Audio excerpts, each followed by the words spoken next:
going to be launching a tasty pastry. It's a low-carb Pop-Tart. It's got 3 to 4 grams of net carbs, and we love this show. This is our best place to be in LA.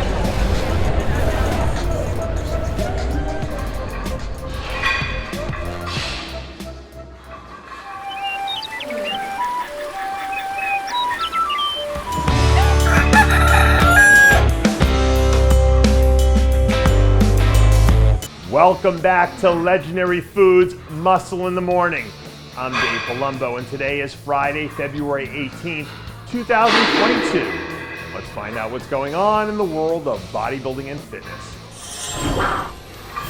Well, I guess all systems are a go for Chris Bumstead and his off-season program right now.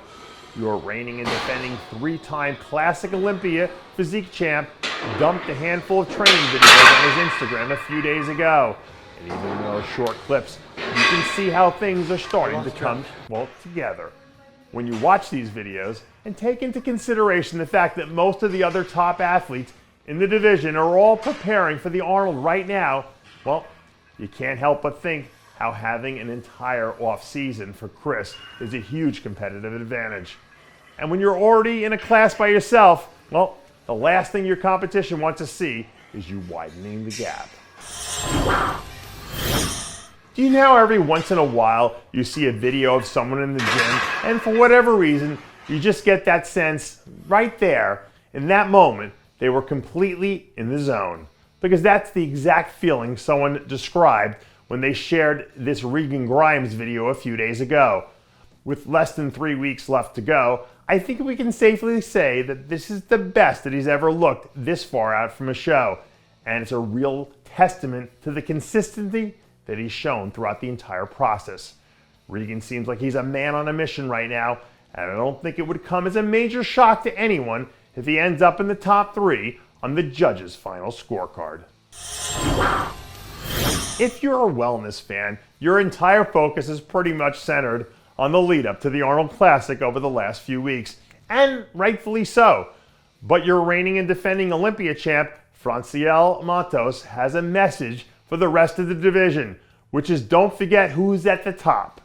Despite being relatively quiet after her big Olympia win back in December, well, lately Francielle's steam seems like it's been picking up, and it's making an effort to remind everyone who is anyone in the division that, well, she's coming.